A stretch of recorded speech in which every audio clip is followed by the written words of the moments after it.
Hello dear students, hope you are fine.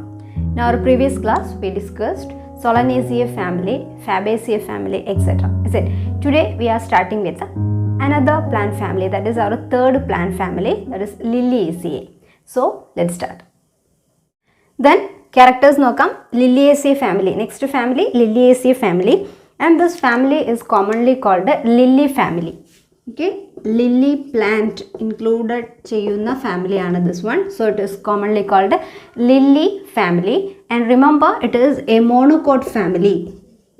It is a monocot family. Okay, we know our previous two plant family like Fabaceae, Solanaceae, they are examples for dicot families because all the plants under that family is dicot plants. But here Liliaceae is a monocot family because all the plants are monocot plants. Okay, and it is commonly called the lily family.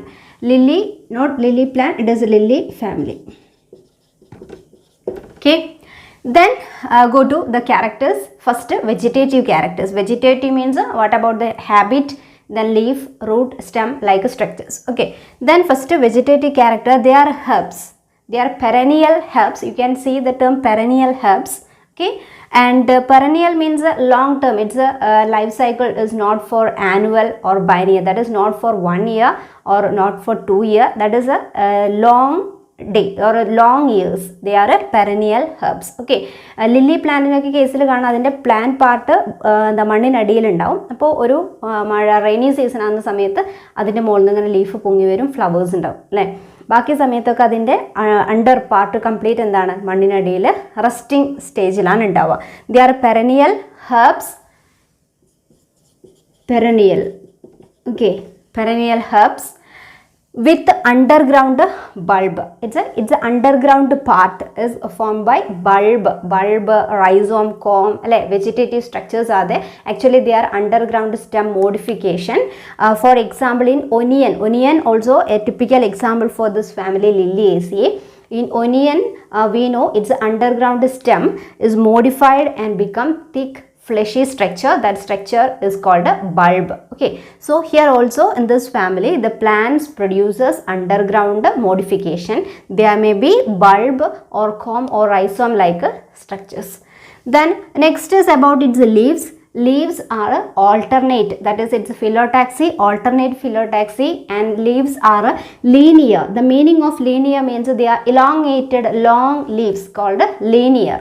And exstipulate means what, stipules are absent. Okay, then next is about its venation, that is parallel venation. We know the parallel venation is the characteristic features of which type, that is monocot. So this is a monocot family, so the plants show parallel venation. Clear? Next is about the floral characters. Here vegetative characters are over. The next is about the floral characters. Okay, then floral means are related to its flower parts. First one, inflorescence. Inflorescence are which type? Okay, in some plants they produces single or solitary type of flowers, but they are commonly cymose inflorescence. They produce a cymose inflorescence. Inflorescence are racemose and cymose, two types. Here it produces cymose inflorescence. Okay, and or in some species we can also see umpellate clusters. Okay, now you just remember this term, umpellate clusters are also a type of inflorescence.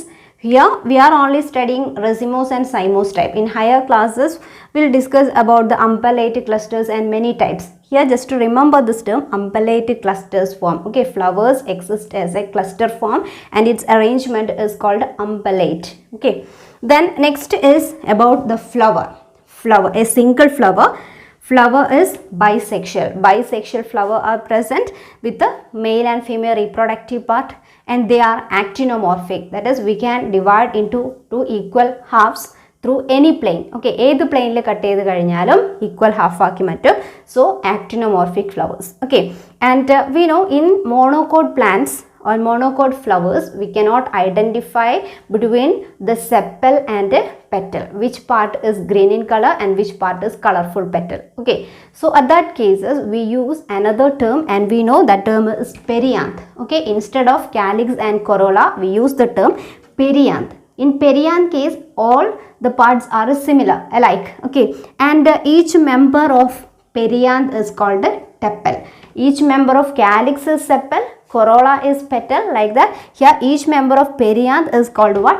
Tepals. Okay, and the tepals are 6 in number. 6 tepals are present. Okay, അപ്പോൾ calyx corolla അല്ല, പകരം perianth എന്ന് പറയും. അതിൻ്റെ members എന്താണ്? Tepals ആണ്. 6 അല്ലെ 6 എണ്ണം ഉണ്ടാവും. And they are arranged in 3+3 order. 3+3 order, that is they are in 2 bundle with 3 tepals each. Okay, and they are united, and these tepals are arranged in 3 bundle and 3 row, but all the 6 tepals are united and form a tube like structure. United and form a tube like, ഒരു കുഴൽ പോലെയാണ് അതിൻ്റെ flower ഉണ്ടാവുക. കുഴൽ പോലെ നിൽക്കുന്ന flowers നമ്മൾ കണ്ടിട്ടുണ്ടാവും, കോമൺ ആണ്. അപ്പോൾ അതുപോലെയാണ് എന്തുണ്ടാവുക അതിൻ്റെ arrangement. Okay, and that is A United and tube-like form a tube-like structure or tubular in nature. And wall weight ആണ് aestivation. About the aestivation, wall weight, that perianth is arranged in a wall weight aestivation. Okay, the next another character means andrecium, gynoecium. അതൊക്കെ എങ്ങനെയാണെന്നുള്ളത് നോക്കാം. The next andrecium. Okay, male reproductive part, andrecium, and the stamens 6 in number. Okay, 6 stamens are there, and they are also 3+3. That is, they are found in 2 bundles. Okay, 2 bundles, that is 3+3 type of arrangement. And this andrecium, they are epitepalous. Epitepalous, or we can say epiphyllous. Epitepalous or epiphyllous means what? The stamens are attached to perianth. Okay, stamens are attached to perianth or tepals. We know perianth, its members are called tepals. The 6 stamens are attached to 6 tepals.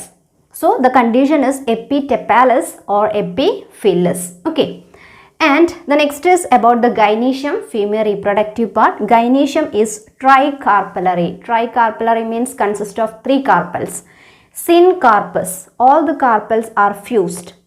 And trilocular, ovule has or ovary has 3 chambers.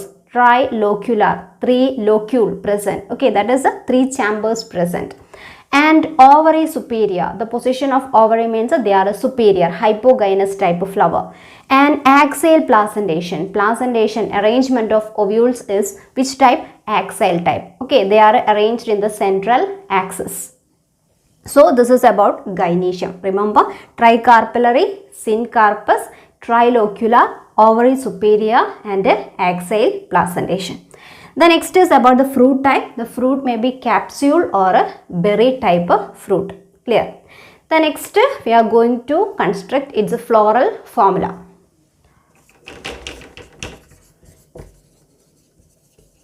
Floral formula. Okay, then first see, is this flower or this type of family is actinomorphic or a zygomorphic. Okay, we already discussed the characters, and we know flower is what? Actinomorphic. Okay, flower എന്താണ്? Actinomorphic type ആണ്. അപ്പോൾ മുൻപേ പറഞ്ഞ കാര്യങ്ങൾ നോക്കാം. Flowers are actinomorphic type, and they are bisexual. Both male and female structures are present in the same flower. So bisexual flower. Okay, so actinomorphic, bisexual. And what about the calyx and corolla? Here they are absent. Calyx, corolla, no separation like that. Instead of this term, we use perianth. Okay, and perianth can be represented by the letter P. And perianth, they are 6 in number, and we know they are arranged in 3+3 condition. So write it P 3+3. And we know they are united and form a tubular structure. Tube pole, കുഴല് പോലെയുള്ള ഒരു structure ആണെന്ന് പറഞ്ഞു അല്ലേ.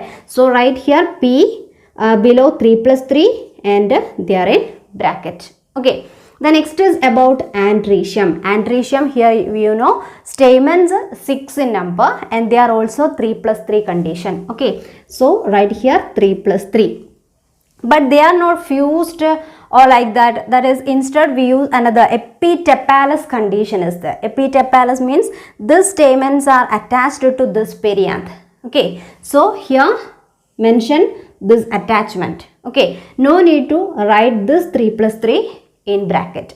Okay, because they are found in two bundle and attached to what? This perianth. They are not as a single bundle. Okay, then next is about the gynoecium. Gynoecium, tricarpillary. So write the number 3 here. Syncarpus. Syncarpus, they are fused. So use this bracket. Trilocular condition and ovary superior. Ovary superior. So write below the G. Okay, so this is about the floral formula of Liliaceae family. In a floral formula, we cannot represent the placentation type or a locule like that. Okay, so instead tricarpillary condition is this fused or free, and superior or inferior like that. Okay, so this one floral formula, hope you all clear this one floral formula. It is very important. Actinomorphic, bisexual, P 3 plus 3 in bracket, then A 3 plus 3, and make this connection epitepalous condition, gynoecium with a tricarpillary, syncarpus, superior ovary. Okay, the next we are going to discuss the floral diagram.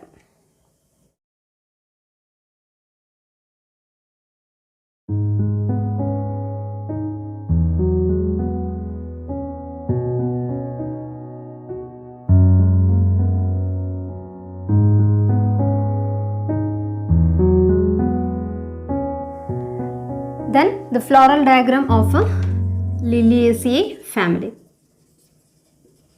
Okay, here this floral diagram is incomplete. Okay, then here first you draw two layers of tepals. Okay, this one, the outer wall with the 3 tepals like that, and in between each or 2 tepal draw another layer, that is in between these two, next inner layer of tepal, and here also like that 3. So this condition is over 3 plus 3 condition, P 3 plus 3. But we know in floral formula this P 3 plus 3 is in bracket.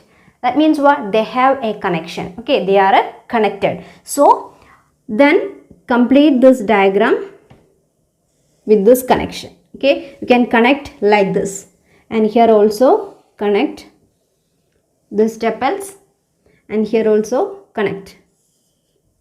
Okay, so this condition is over. P 3 plus 3 fused or united and form a tubular structure. Okay, the next is about the stamen. Stamen also 6 in number. Okay, and also 3 plus 3 condition. So listen, here 6. First draw 6 stamens. Stamen with all everything is in 3 condition with 3 in number. So draw like this. Then here also, so this opposite to this outside tepal, draw 1 stamen here, and opposite to this inner another one, and here also in this gap. Okay, ഈ ഒരു ഗ്യാപ്പിലാണ് വരയ്ക്കേണ്ടത്, connection കൊടുക്കാനുള്ളതാണ്. അതുകൊണ്ട് ഈ ഒരു ഗ്യാപ്പിൽ കറക്റ്റായിട്ട് വരച്ചെടുക്കാം. ഇവിടെ 3 എണ്ണം, then here also. So total 6 stamens are there, and make the connection with the epitepalous condition. Epitepalous condition means this connected this one with this tepals. Okay, and here also 3 stamens are there. So connect with the outer layer of tepals. Okay, so this connection is over. This is the epitepalous condition.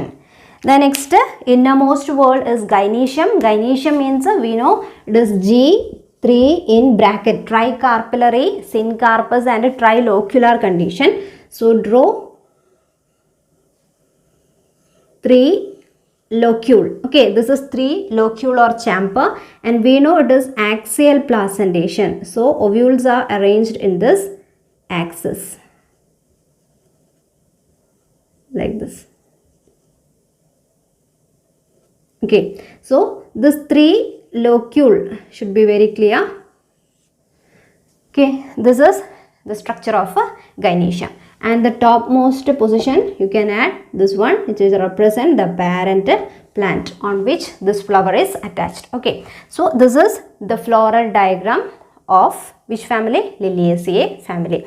And in the floral diagram in textbook you may see here also like the structures which will represent a bract and this side bracteole like that. So you can draw this bract here, but this is not necessary. Draw other parts like perianth, andrecium, gynoecium, etc. Okay.